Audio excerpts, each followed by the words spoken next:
Tanam Sumatera Utara, Agroteknologi Kamu 2022. Tujuan kami datang ke sini ialah untuk mewawancarai tentang hidroponik dalam menyelesaikan mata kuliah teknologi media tanam yang diampu oleh dosen Nofrena Caniago, Ibu Nofrena Caniago. Ya, perkenalkan, nama saya Muhammad Nabi Rahmansyah. Saya ingin bertanya, Bang, dalam hidroponik ini kan media tanamnya air kan, Bang? Nah, airnya itu apakah dia ada air khusus atau air apapun bisa, Bang? Airnya sebenarnya nggak ada air khusus ya, dia air baku biasa. Biasanya orang abang pakai air sumur, cuman air sumurnya itu orang abang larutkan nutrisi abimix. Abimix itu yang orang abang buat sendiri, jadi itulah sebagai haranya. Jadi bukan hanya air biasa aja yang dialirkan, bukan, tapi air biasa yang dicampur dengan abimix tadi. Itu hasil-hasilnya dalam mereka. Iya, benar. Mungkin perkenalkan, nama saya Muhammad Rizky Armanda. Saya ingin menanya, Bang, apa saja tahap-tahapan untuk memulai tanaman hidroponik, Bang? Kalau tahapannya itu sama aja seperti pertanian pada umumnya, dimulai dari penyemaian. Kemudian kalau di sini itu ada tahapan penyemaian, kemudian ada tahapan peremajaan. Yang di sana tadi yang kita bisa lihat. Kemudian di sini tahap produksinya. Jadi kalau untuk tahapannya sama seperti ini, kita menyemai. Setelah kita menyemai, kemudian dipindahkan ke remaja, setiap dari remaja dipindahkan ke sini. Dan di sini nanti inilah panennya. Sampai di sinilah dia sampai panen. Mungkin ada lagi? Saya Rosdi gimana? Ini bertanya, Bang, apakah ada, Bang, jenis atau penyakit jamur patogen gitu, Bang, pada tanaman ini? Kalau penyakit ya? Iya, Bang. Kalau penyakitnya di sini karena medianya air, jadi biasanya rentan terhadap penyakit busuk. Contohnya itu, Bang?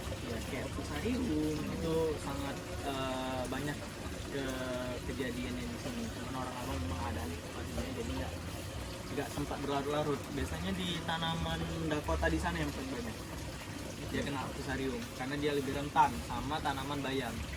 Bayam juga lebih rentan dibandingkan dengan ini. Kalau yang ini dia lebih tahan lah dibandingkan dengan tanaman itu dua.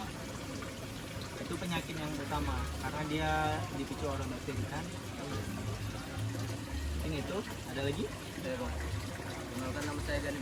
Febrian ini ingin menanyakan tentang bagaimana cara Bang untuk memasarkan tanaman produk untuk hidroponik. Kalau pemasarannya ini orang abang masih main di pasar orang abang ini orang abang bagi menjadi 3, pasar bawah, menengah, dan atas. Pasar bawahnya itu orang abang ke end user langsung, ya kan? Nah, pasar bawahnya kan orang abang ke end user langsung. Kemudian pasar menengahnya itu ke toko-toko. Nah, kalau pasar atasnya kan ke supermarket, orang abang belum main ke sana. Jadi orang abang mainnya di pasar bawah sama pasar atas. Dan pasar bawahnya itu orang abang biasanya langsung memperkenalkan orang abang. Langsung. Biasanya ada yang menghubungi abang langsung. Cuman untuk dari sosial media apa segala macam orang abang belum. Itu di pasar bawah. Kemudian pasar menengah itu orang abang biasanya ngantar ke toko-toko. Jadi orang abang ngantar ke toko-toko, ya udah nanti yang terjual itu yang mereka bayar, itu terjual yang. Cuman pasar bawah ini pun orang abang belum begitu ini kan mengintenskan di situ, masih ke toko-toko yang orang abang antarkan. Bikin itu ada lagi? Tadi kan abang bilang metode yang dipakai di sini metode yang aktif. Kenapa pilih pakai metode? Oke, karena alasannya itu kan sebenarnya ada 6 sistem hidroponik. Salah satunya ada NFT. NFT ini yang paling menurut abang yang paling baik karena apa, sirkulasi udara sama airnya itu tercukupi dengan baik. Karena yang terutama di tanaman ini bukan hanya sekedar hara, tapi air, hara, dan oksigen. Jadi sistem NFT ini sistem yang paling banyak oksigennya dibandingkan dengan sistem yang lain. Contoh misalkan sistem WIC. Sistem WIC itu menggunakan sumbu. Mungkin nanti kalau mau nanya apa, berarti di sana ada sistem WIC. Nah, di sana sistem WIC itu pakai sumbu. Jadi dia mengandalkan udara yang di atas. udaranya oke, tapi airnya itu akar ini harus ke bawah dulu dia untuk menyerap. Jadi ada proses untuk penumbuhan akar gitu. Jadi prosesnya cukup lama gitu. Dan endapan dari hara ini tidak berputar karena kan ngendap di bawah terus dia gitu. Jadi kurang baik gitu di sistem weak kalau menurut abang. Cuma memang semua sistem hidroponik sebenarnya bagus, cuman ada yang baik ada yang enggak. Cuman kalau sistem NFT ini dia lebih seimbang aja gitu, antara oksigen kemudian haranya yang ini. Kemudian banyak orang yang minta di sistem NFT dibandingkan dengan sistem yang ini. Di sistem NFT ini dia lebih manis dan lebih enak karena mungkin pengendapannya itu tidak ada.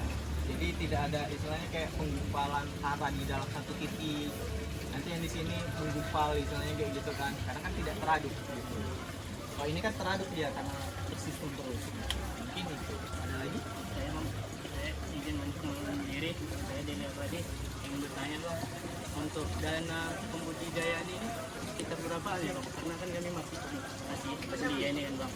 Ini pembelajaran. Setelah tamat kuliah ini kan kayak pengen seperti abang juga kan gitu. Jadi, Kalau untuk biaya ya, dari segi biaya memang kalau dibilang untuk awal cukup mahal karena satu meja ini ya kalau misalnya buat sendiri, kita buat sendiri bukan tukang, itu sekitar 5 juta biayanya. 5 juta itu dari mulai bibit sampai ke produksi akhir itu sekitar 5 jutaan. Tapi kalau misalnya menggunakan tukang mungkin bisa lebih, bisa ke 8 atau ke 7. Cuman ingat mahalnya di sini karena tahap awal. Tapi ini bisa bertahan sampai 20 tahun, 25 tahun. Gitu. Jadi tahap awalnya mahal, tapi dia bisa bertahan sampai 25 tahun gitu. Jadi kalau kita ngambil kalkulasinya pembagian dari 7 juta dibagi 20 tahun itu cukup murah dibandingkan dengan ini. Itulah istilahnya. Jadi kalau mau berkecimpung di sini pastikan memang sungguh-sungguh ditekunin gitu. Karena modalnya untuk awal nggak mudah. Kalau untuk coba-coba bisa menggunakan sistem yang lain, seperti sistem WIG atau sistem water culture gitu. Cuma water culture ini dia harus ada aerator itu juga yang cukup mahal juga. Yang paling bagus itu memang sistem WIG kalau untuk belajar. Nah dari tahap itu barulah ke tahap selanjutnya yang ke sini untuk pembuatan skala besar. Dia sebenarnya semakin panjang semakin murah. Cuman orang abang nggak memanjangkan semua karena ada beberapa faktor yang memang orang abang ini kan nggak mau dipanjangkan karena bisa jadi masalah nanti ke depannya kalau misalkan orang abang yang panjang semua gitu.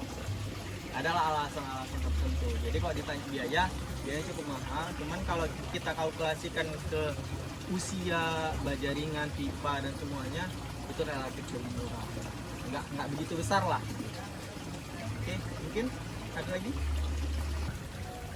Baik, tugas selanjutnya kami akan melanjutkan sesi pertanyaan dengan Bang Riandika.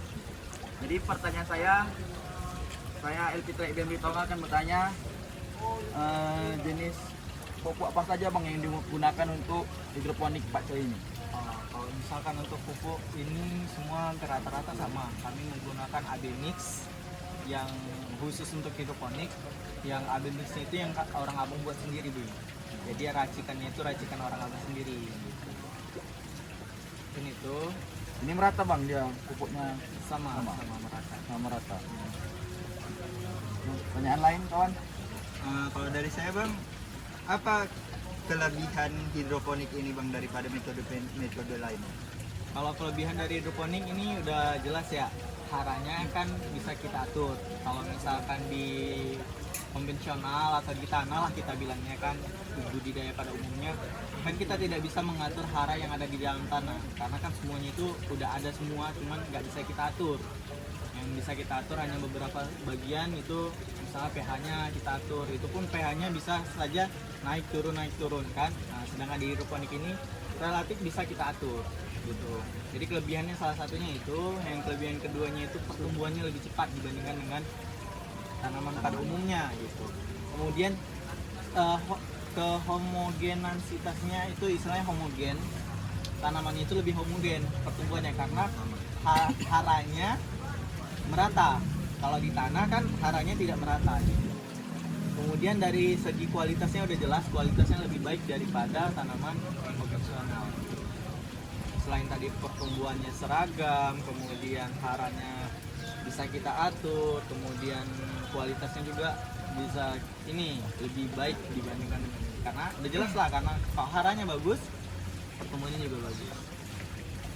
Oke? Satu bang, ya, bang. Nah ini bang, kan katanya kan ada 3 sistem nih hidroponik kan. Ada yang tergenang aja kan, ada yang mengalir itu apa. Nah ini abang sistemnya macam mana bang? Ada pakai ingat gitu. Kalau sistem hidroponik sebenarnya bukan ada 3, tapi ada 6 umumnya.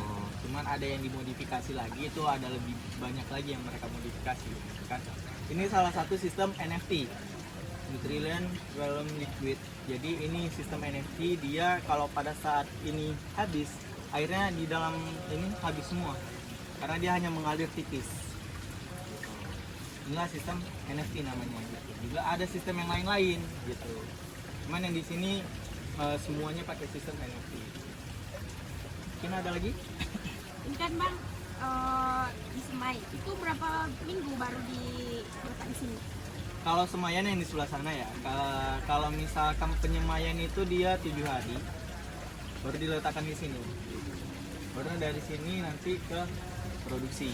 Jadi ada 3 tahapan dia. Kalau dari segi umur, yang di penyemayan itu 7 hari, yang di sini sekitar 15 hari, baru yang di sana sisanya sampai dia panen. Sudah. Ada lagi? Udah, cukup. Kesulitan yang abang hadapi dalam berkecimpung di sini apa itu? Kesulitan yang dihadapi yang paling utama itu kalau dari abang sendiri yang masih jadi kendala ya, itu pemasarannya kan ini pemasaran menengah ke atas. Cuman kalau menengah ke bawah ya nggak ada jadi masalah. Kalau kita mau ngambil pasar menengah ke atas itu masalahnya adalah pada saat kita mau ke supplier, menjadi supplier ke supermarket, itu permasalahan utamanya adalah modal yang cukup tinggi. Kemudian kita susahnya kita di Indonesia ini, supplier itu kita harus kenal sama orangnya. Jadi kalau misalnya kenal, kita nggak bakalan bisa masuk ke supermarket atau apa segala macam. Itu kendala utamanya. Tapi kalau misalkan dari segi hamanya, kemudian dari teknik budidaya segala macam, orang abang udah nggak ada kendala lagi, karena memang udah tersistem lah semuanya gitu. Mungkin itu saja, karena sulitnya menjadi supplier di pasar atas gitu lah. Karena memang harus ada kenal purchasingnya siapa, apanya segala macam. Oke, ada lagi mungkin? Cukup bang. Sekian wawancara kami. Bila ada salah kata mohon maaf. Wabillahi taufik wal hidayah. Wassalamualaikum warahmatullahi wabarakatuh. Waalaikumsalam warahmatullahi wabarakatuh. Pertanian hidroponik. Jaya!